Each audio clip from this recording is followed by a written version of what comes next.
খাবার রান্নার প্রধান উপকরণ পেঁয়াজ। এছাড়া খাবারের সঙ্গে কাঁচা পেঁয়াজ খাওয়ার চল বাঙালিদের অনেক আগে থেকেই। সালাদের সঙ্গেও পেঁয়াজ খাওয়ার চল রয়েছে।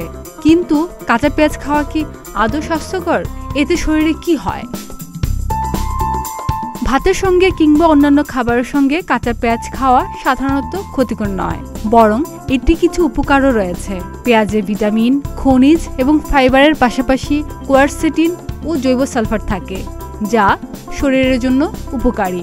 এসব উপাদান শরীরে ইনসুলিনের কার্যক্ষমতা বাড়াতে সাহায্য করে, ফলে ডায়াবেটিস রোগীরাও পেঁয়াজ খেতে পারেন। কাঁচা পেঁয়াজে থাকা প্রোবায়োটিক উপাদান হজম শক্তি উন্নত করতে সাহায্য করে। এটি পাচনতন্ত্রে ভালো ব্যাকটেরিয়া বৃদ্ধি করে। নিয়মিত পেঁয়াজ খেলে স্নায়ু রোগের ঝুঁকিও কমে। এছাড়া এতে থাকা পটাশিয়াম রক্তচাপ নিয়ন্ত্রণে সাহায্য করে, হৃদরোগের ঝুঁকি কমায়। কিন্তু কাঁচা পেঁয়াজে অপকারিতাও রয়েছে। পেঁয়াজে যেহেতু প্রচুর পরিমাণে গ্লুকোজ, ফ্রুক্টোজ ও ফাইবার থাকে, তাই পেঁয়াজ ভালোভাবে হজম করতে না পারলে অ্যাসিডিটির মতো সমস্যা হতে পারে। খাদিজা নিপা, প্রতিদিনের বাংলাদেশ।